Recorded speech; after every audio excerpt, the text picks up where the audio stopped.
I'm Chelsea, and my 18th birthday was supposed to be the beginning of something beautiful. Instead, it became the final chapter of my life as the family doormat. After months of planning my special day, I watched helplessly as my sister Amelia turned my celebration into her moment, just like she'd done my entire life. What my family didn't expect was that this time I wouldn't just smile and take it. I left without warning, and from a distance I witnessed their perfect family facade crumble without me there to hold it together. Before I dive into how my sister destroyed my 18th birthday and how I ultimately got my life back, let me know where you're watching from, and hit that subscribe button if you've ever had to walk away from toxic family dynamics. Growing up in our pristine colonial house in an upscale Boston suburb, my family looked picture perfect from the outside. The manicured lawn, the coordinated family photos on social media, the new luxury SUV in the driveway. We had all the trappings of the American dream. But inside those walls, I lived a very different reality. My mother, Catherine, was obsessed with appearances. A marketing executive with a talent for spinning narratives, she applied the same skills to our family image. Every holiday needed professional photos, every achievement needed a carefully worded social media post, and every family outing was documented as if we were shooting a reality show. Mom spent hours filtering photos and crafting captions that painted us as the enviable family she desperately wanted us to be. Chelsea, scoot closer to your sister, she'd instruct during our annual Christmas card photo shoot. And smile like you mean it. We're a happy family. My father, Thomas, was physically present, but emotionally miles away. A corporate attorney who regularly worked 70-hour weeks, Dad's primary contribution to family life was financial. When conflicts arose, he'd retreat behind his newspaper or escape to his home office. His standard response to any family tension was, "Work it out among yourselves, girls, before disappearing." And then there was my sister Amelia, 2 years younger than me, but light years ahead in understanding how to manipulate our family dynamic. From the time she could talk, Amelia discovered that tantrums, tears, and emotional outbursts got her exactly what she wanted. My parents, unwilling to deal with the disruption to their perfect image, gave in every time. "She's just sensitive," Mom would say, as if that explained why Amelia's wants always trumped mine. "You're the older one, Chelsea. You need to be more understanding." I became the family peacekeeper by default. I learned early that keeping Amelia happy meant keeping our household stable. I surrendered my toys when she wanted them, agreed to watch her choice of movies, and kept quiet when she took credit for my ideas. My needs and desires became secondary, sacrificed on the altar of family harmony. The pattern established in childhood only intensified as we grew older. When I turned 10, my parents had promised to take me to Six Flags amusement park, something I'd been looking forward to for months. The night before our trip, Amelia developed a suspicious stomach ache, complete with dramatic moaning and claims she couldn't possibly stay with a babysitter. "I'm sorry, sweetie," Mom told me, not quite meeting my eyes. "We'll have to postpone. Amelia isn't feeling well." The trip was canceled, and somehow we never found time to reschedule. Later that week, I overheard Amelia telling her friend on the phone how she'd faked being sick because she didn't want me to have a special day without her. My middle school graduation ceremony should have been my moment to shine. I'd worked hard to maintain straight, as while dealing with the normal pressures of adolescence. But, as luck would have it, Amelia had a dance recital scheduled for the same evening. "We'll try to make it to your ceremony, but Amelia's recital starts at 7, and you know how important dance is to her," Dad explained. They came to my graduation, but spent the entire time checking their watches. Mom left halfway through to ensure Amelia had help with her makeup and costume. During the reception afterward, while other families took photos and celebrated, mine rushed me to the car so we wouldn't be late for Amelia's performance. My diploma still in hand, I sat in the audience and watched my sister twirl across the stage to thunderous applause from my parents. My Sweet 16 was perhaps the most telling preview of what would happen on my 18th birthday. I'd planned a small gathering at our home with a few close friends. Mom had actually helped with decorations, and for once it seemed like I might have a celebration that was just about me. Then, midway through opening presents, Amelia burst into tears because she wasn't receiving any gifts. Her sobs grew louder until all conversation stopped and everyone stared in awkward silence. "Maybe you could open one of your gifts," Chelsea Mom suggested, her eyes darting nervously to the neighbors who joined us.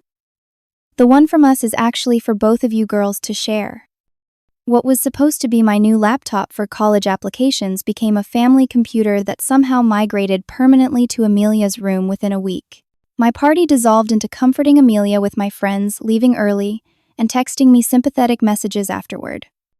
Despite this history, I foolishly believed that my 18th birthday would be different. Turning 18 is a milestone after all. It marks the transition to adulthood legal independence. And in my mind, it represented the first day of my life where I wouldn't have to constantly shrink myself to accommodate Amelia's outsized presence. This time will be different, I told myself as I began planning months in advance. This time, I'll finally get my moment. As January turned to February and my April birthday approached, I threw myself into preparations with an enthusiasm that surprised even me. This birthday wouldn't just be another year older. It would be my declaration of independence, my statement that I mattered too. Unlike previous birthdays where my parents controlled the guest list and venue, I decided to take charge completely. Working 20 hours a week at Brookline Books, the cozy independent bookstore near our house, I had saved nearly $2,000. For once, I wouldn't need to ask my parents for money and give them financial control over my celebration. I researched venues carefully, wanting something special but not extravagant. After visiting several places, I settled on the private room at Bella Vita, a charming Italian restaurant with exposed brick walls and twinkling string lights. The owner, Mrs. Rossi, showed me around personally. "Your first adult birthday should be somewhere that feels special," she said, her Italian accent warming her words. "We will make it beautiful for you." The space could hold 30 people comfortably, which was perfect for my plans. Unlike Amelia, who collected social media friends like trading cards, I preferred a smaller circle of genuine connections. I created a guest list of 15 friends who had stood by me through high school's dramas and challenges. My best friend Zoe helped me design simple but elegant digital invitations with a night sky theme reflecting my love of astronomy. "A Night Under the Stars." To celebrate Chelsea's 18th birthday, they read. I felt a thrill seeing my name centered, not sharing the spotlight with anyone else. "This is going to be amazing," Zoe assured me as we sent out the invitations. "You deserve a night that's all about you for once." I ordered a 2-tier cake from a local bakery, midnight blue with silver stars cascading down the sides. The baker promised to add tiny fairy lights that would twinkle among the fondant stars. It was more than I would typically spend on myself, but turning 18 only happens once. 3 months before my birthday, I approached my parents with my plans. I chose a Sunday morning when Amelia was at a friend's house, catching my parents lingering over coffee at the kitchen table. "I wanted to let you know what I'm planning for my 18th birthday." I began laying out my carefully prepared folder containing venue details, menu options, and cost breakdowns. Mom flipped through the pages with mild interest. "This seems well organized, Chelsea. But wouldn't you rather have something at home? We could set up in the backyard and it would save you all this money." "I've already put down the deposit," I said, standing my ground. "I've been saving for this, and it's important to me to have something special for my 18th.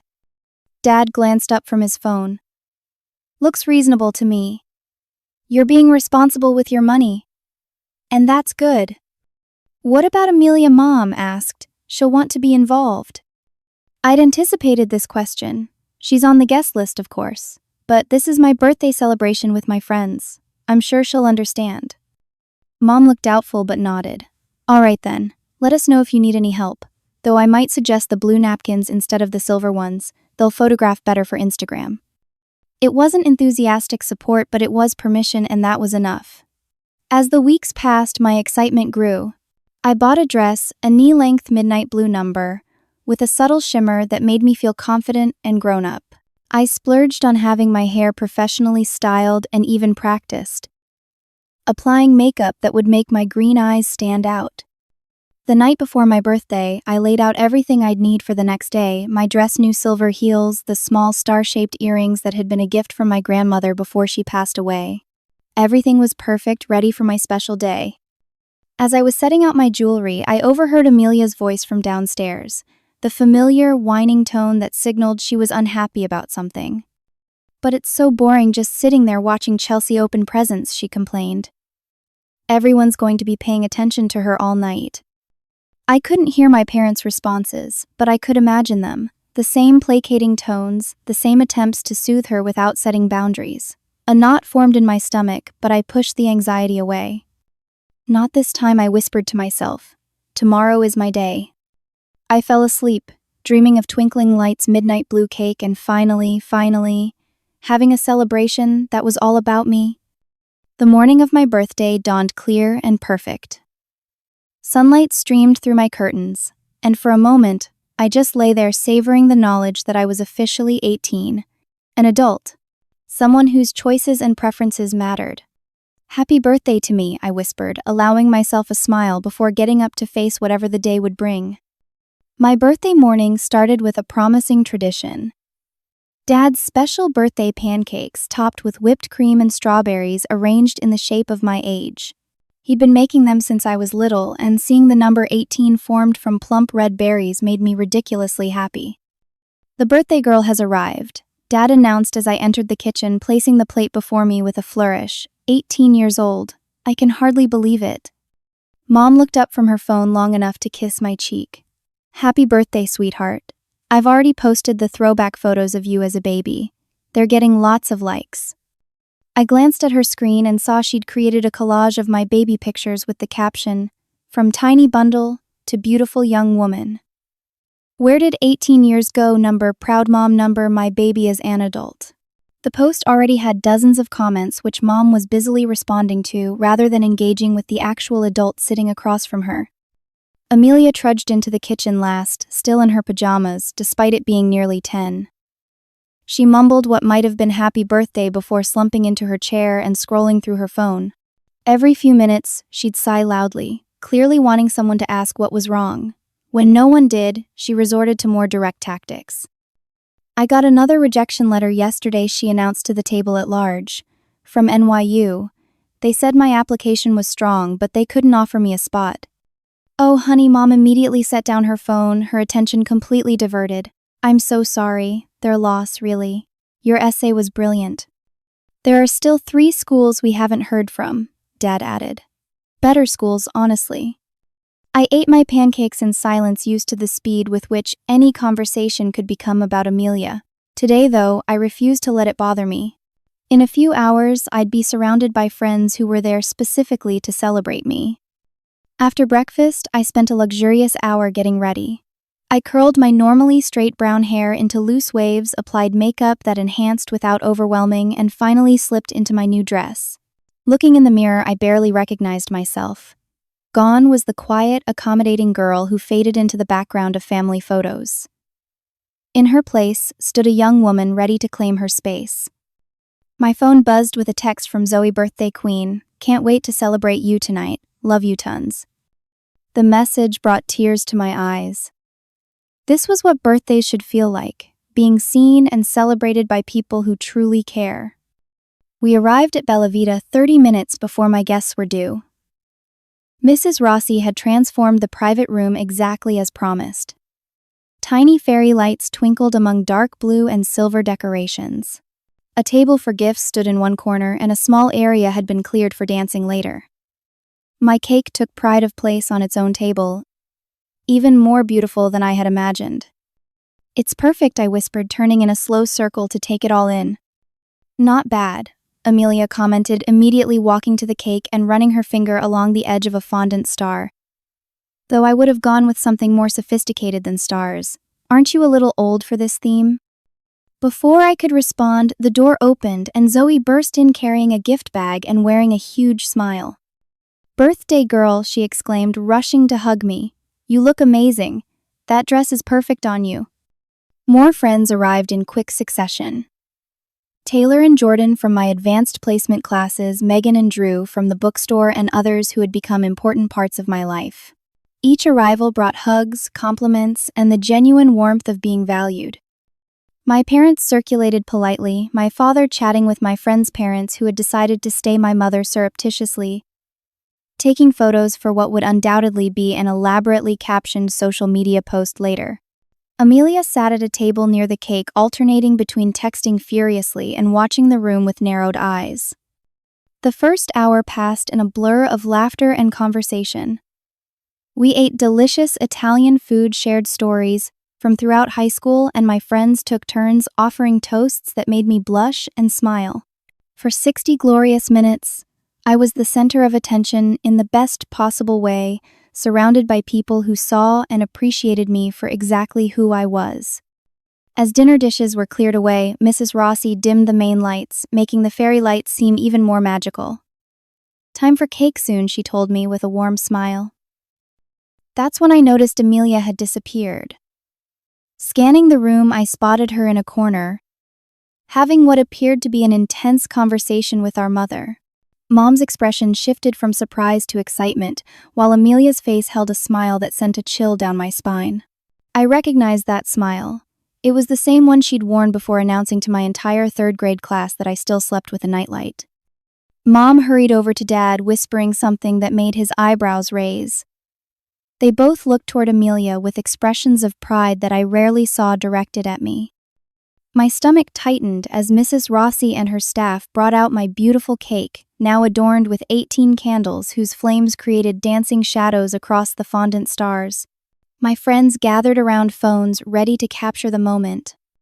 "Make a wish," Chelsea called Taylor, as everyone began to sing "Happy Birthday." I closed my eyes, ready to blow out the candles and make my silent wish for independence. The singing concluded, I took a deep breath, and just as I leaned forward toward the flames, Amelia's voice cut through the momentary silence. "Wait, I have an announcement to make before Chelsea blows out her candles." All eyes shifted from me to my sister, exactly as she had planned. Amelia stepped forward, clutching her phone with a theatrical excitement that immediately set off warning bells in my head. "I wasn't going to say anything until next week." She began, her voice quavering with carefully manufactured emotion. "But I just got the email during dinner, and I can't keep it in anymore." She paused, looking around to ensure she had everyone's complete attention.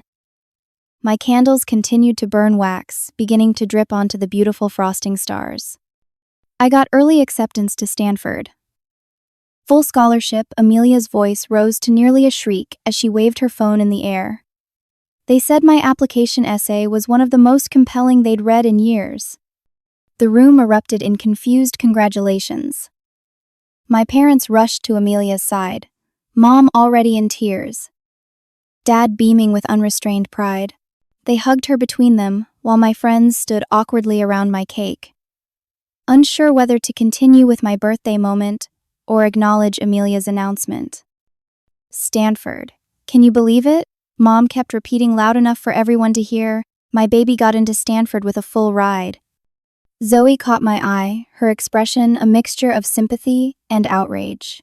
She mouthed, "What the hell?" But I could only offer a small shrug in response. This was Amelia being Amelia, and no one in my family ever seemed to notice the pattern except me. "That's great news, Amelia," I managed to say, forcing a smile that felt like it might crack my face. "Now, should I blow out these candles before the cake catches fire?" "Oh yes, go ahead, honey," Mom said distractedly, still holding on to Amelia as if she might float away. "But isn't this exciting, Stanford?" I leaned forward and blew out all 18 candles in one breath, not bothering to make a wish. What was the point? Any wish for recognition in this family was clearly futile. As Mrs. Rossi began cutting the cake, Amelia's announcement continued to dominate the room. She had positioned herself at the center of the gathered guests, describing in exaggerated detail how she had opened the email, how she had screamed with joy, how this was everything she had ever worked for.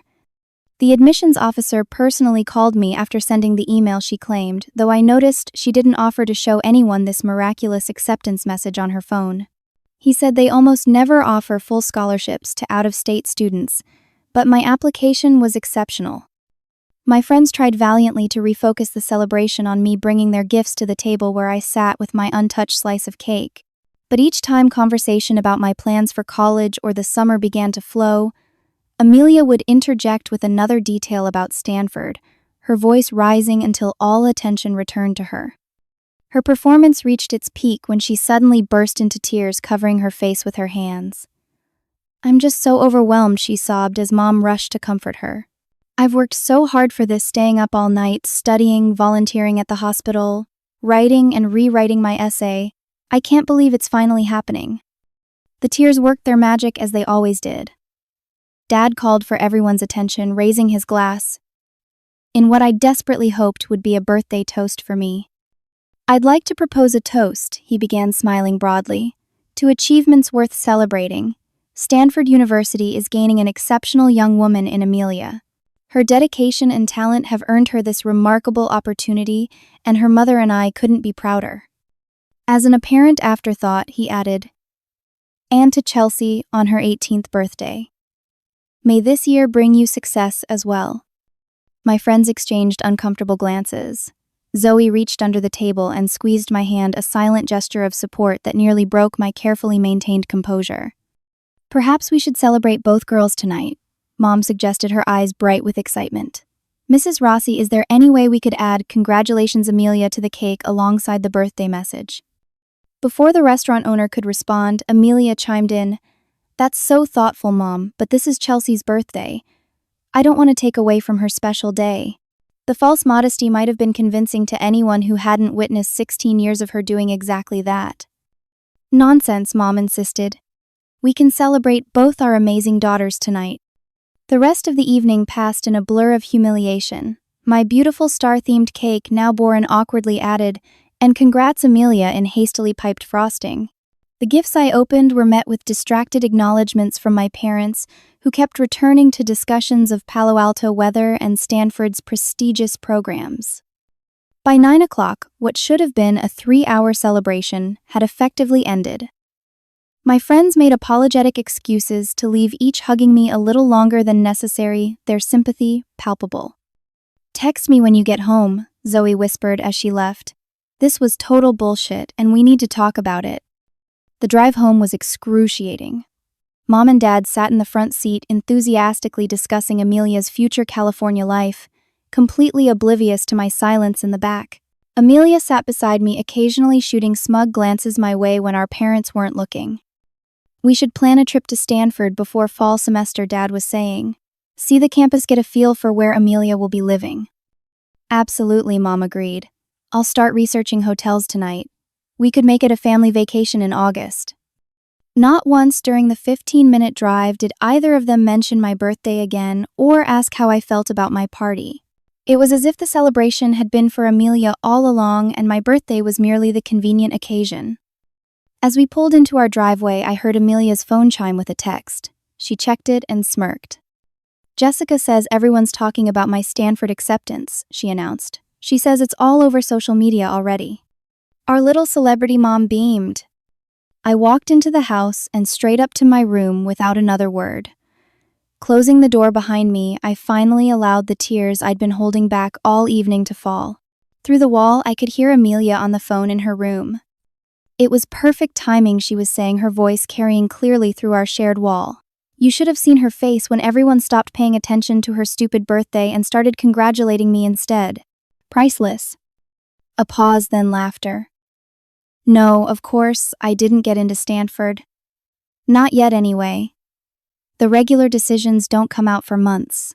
But they don't know that, and by the time anyone figures it out, I'll have gotten in somewhere else impressive, and everyone will have forgotten about this little white lie."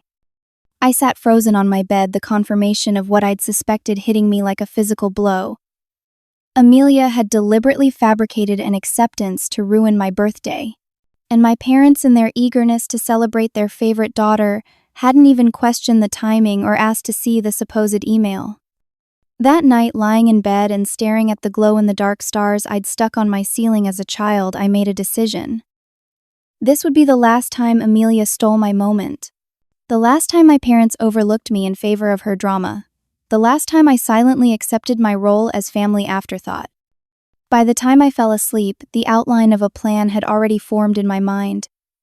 My 18th birthday might have been ruined, but it had given me something unexpected. The clarity and resolve to finally break free. The morning after my disastrous birthday, I woke with a sense of purpose I'd never felt before.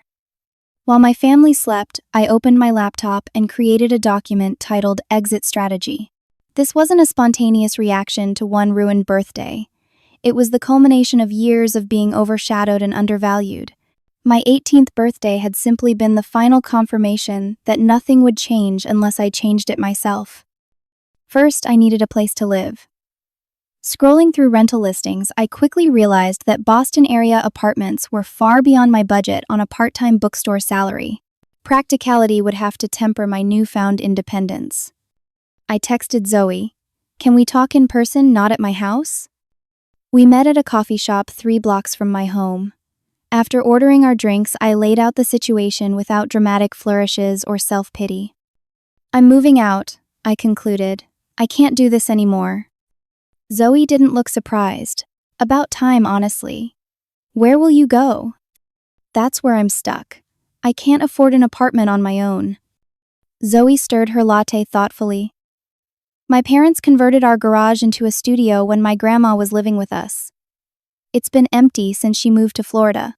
It's not fancy, but it has its own bathroom and kitchenette." "Are you serious? Do you think they'd rent it to me?"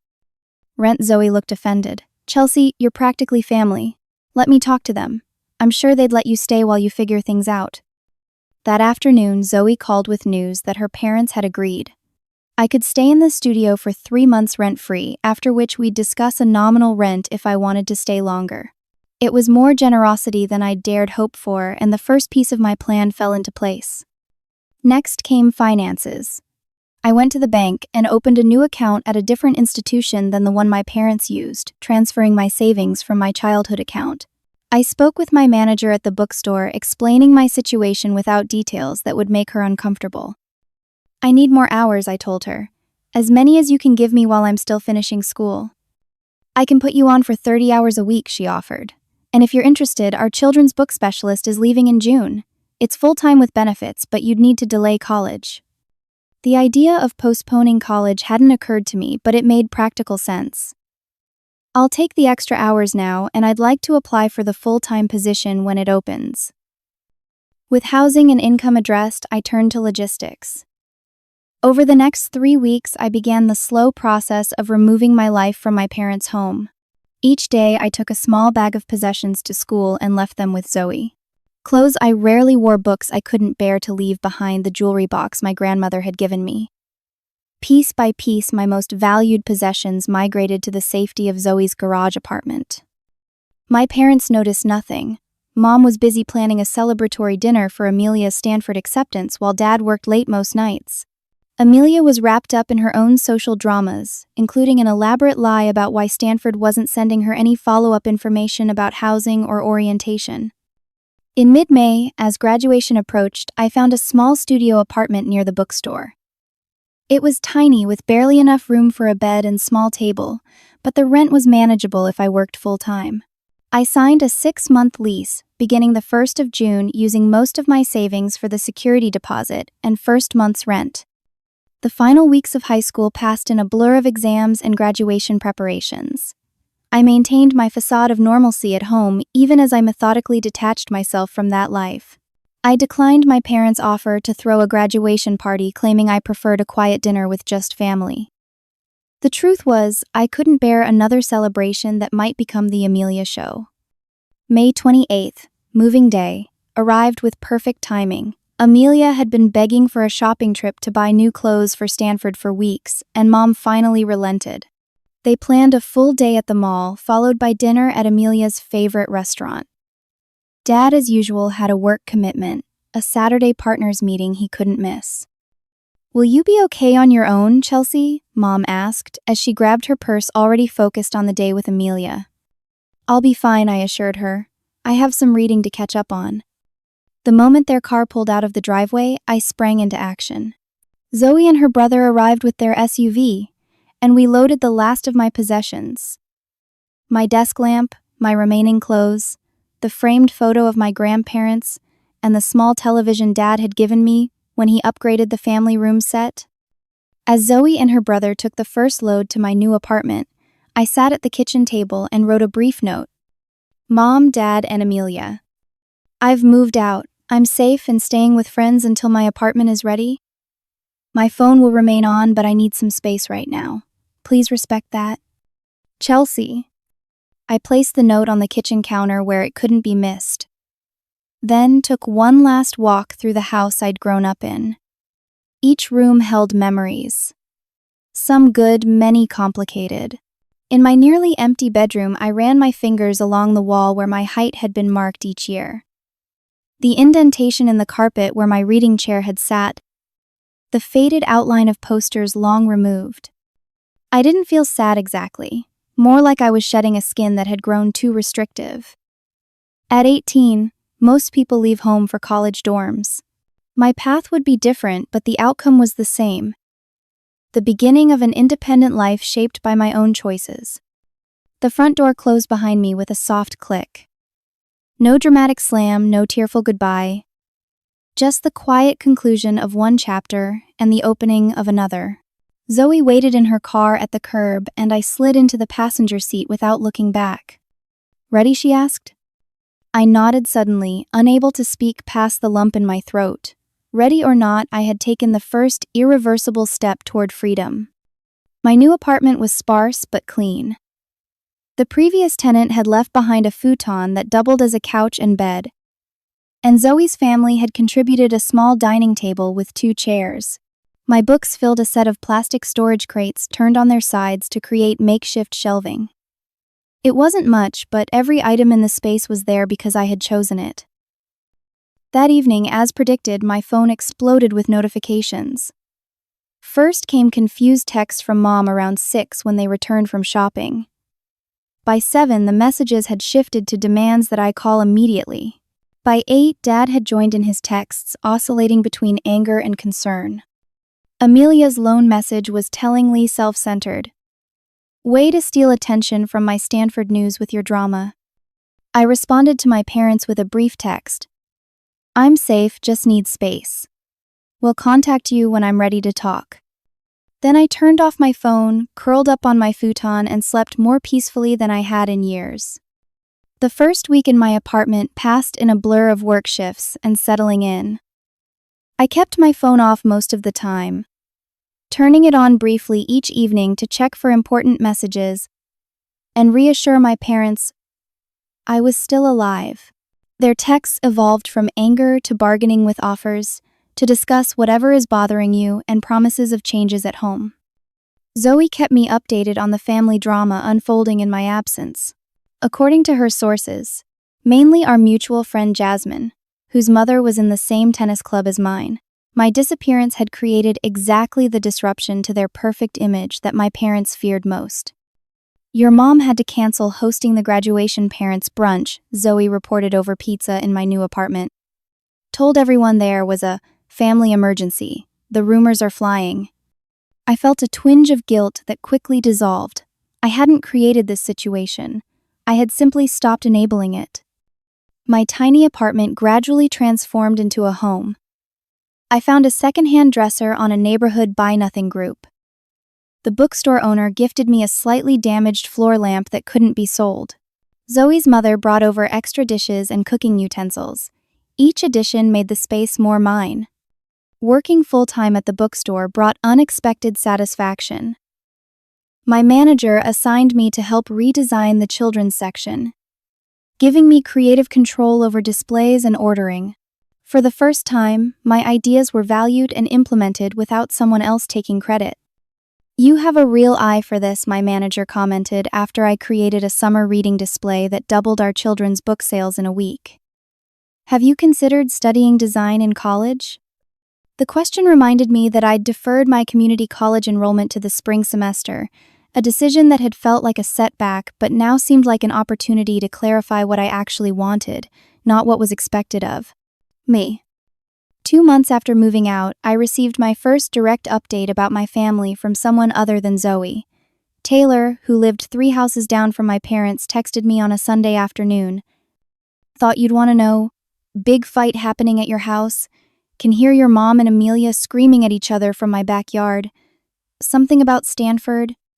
I wasn't surprised. The Stanford lie had been unsustainable from the start. Eventually, someone would have asked to see the acceptance letter or questioned why Amelia wasn't receiving housing information or orientation details. That evening, my phone rang with my father's number, the first actual call attempt rather than a text. After a moment's hesitation, I answered. Chelsea. His voice sounded tired, older somehow. Are you okay? I'm fine, Dad. I have an apartment, I'm working full-time at the bookstore, and I'm taking care of myself. A long pause. That's good. I'm glad to hear it. Another pause. Things are a bit difficult here right now. I waited, not offering the easy reassurance I would have provided in the past. Amelia's Stanford acceptance. It wasn't real. She made it up. He sounded bewildered, as if still processing this revelation. Your mother found out when she called the admissions office to ask about housing forms. I know, I said simply. I overheard her admitting it to a friend the night of my birthday. The silence that followed was heavy with implication. You knew, why didn't you say anything? The question struck me as so absurd that I almost laughed. Would you have believed me over Amelia? Has that ever happened, Dad? His lack of response was answer enough. I have to go, I said finally. I have work early tomorrow. Chelsea, wait. Your mother Island. She's not handling this well. Between your leaving and this situation with Amelia, she's fragile right now. I recognized the familiar pattern.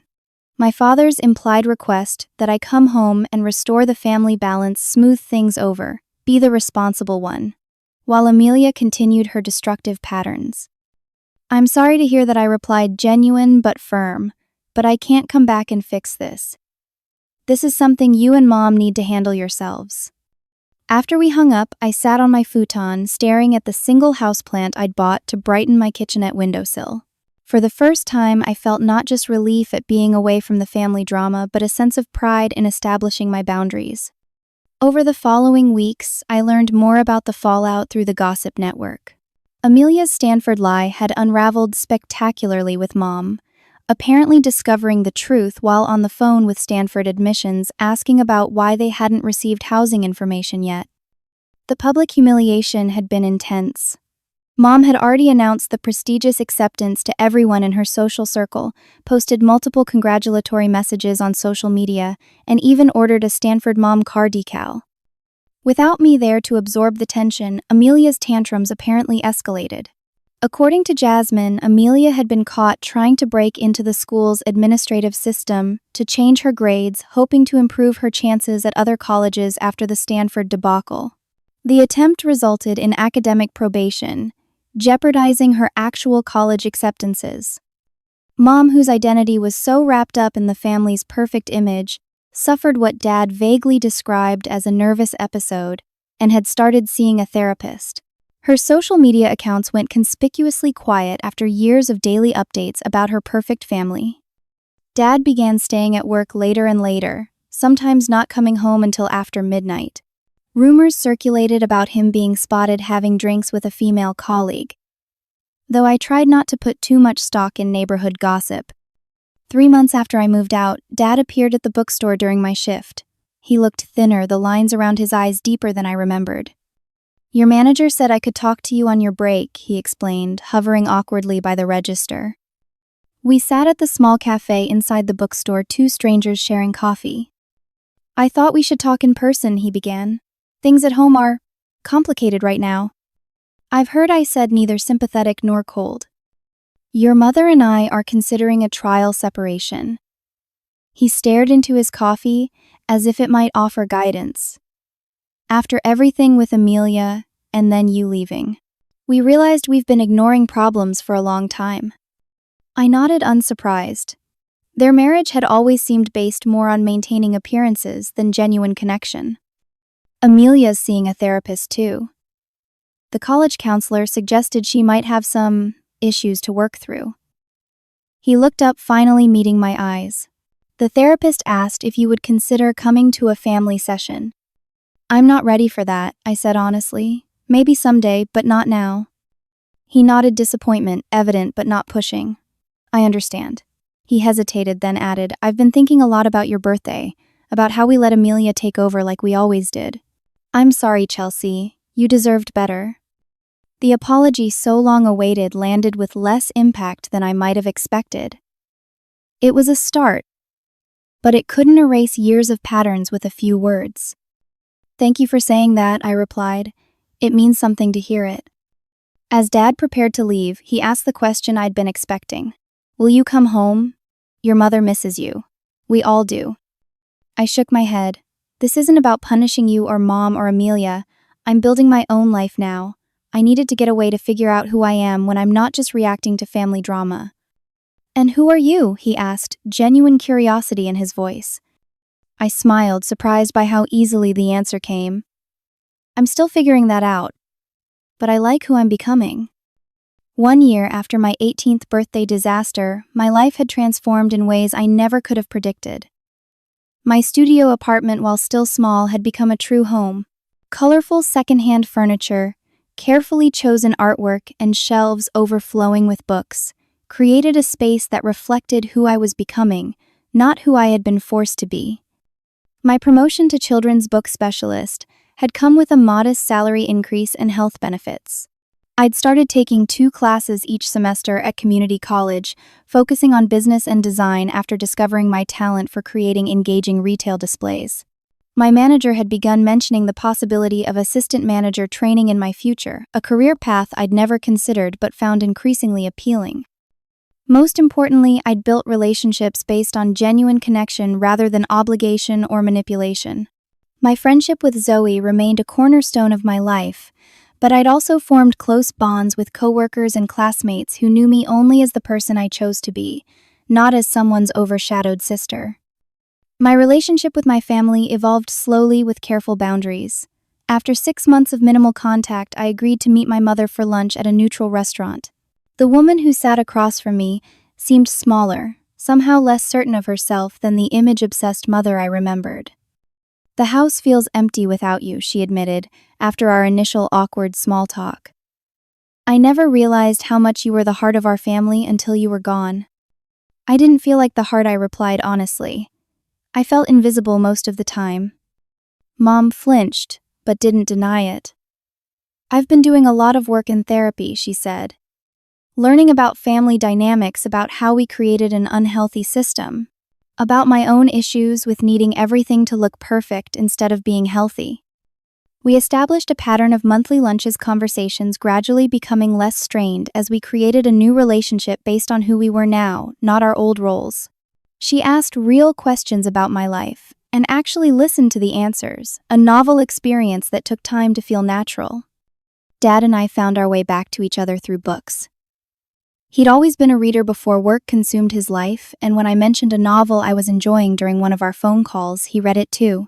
Our discussions about characters and themes opened doors to more personal conversations, allowing us to connect without directly addressing the painful past until we were ready. Amelia proved the most challenging. Her initial response to my departure had been predictably self-centered. How could I do this to her? How embarrassing it was to have a sister who ran away.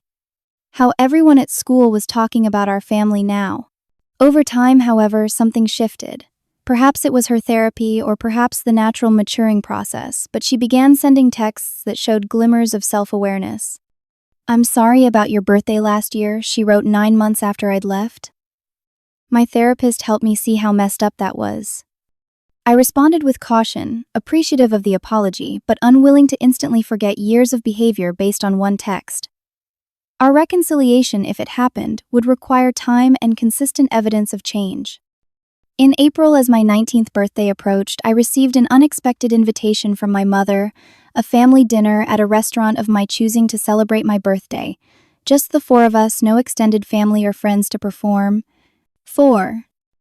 I hesitated, the memory of my ruined 18th birthday still fresh. After discussing it with my own therapist, another positive change I'd made in my independent life, I decided to accept with clear conditions. I'd like that, I replied to Mom, but I need everyone to understand this is about celebrating my birthday period. No announcements, no hijacking the conversation, no drama.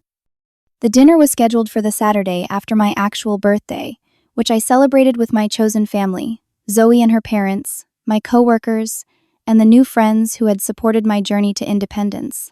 We had cake and wine in my apartment, now decorated with photos of my new life and shared memories. When the night of the family dinner arrived, I chose a small French bistro, a neutral location where we had no history. I arrived early, securing a quiet corner table and taking a moment to center myself before they arrived. Mom came first, offering a careful hug and handing me a small, tastefully wrapped package. Dad followed minutes later, his hug more confident than Mom's.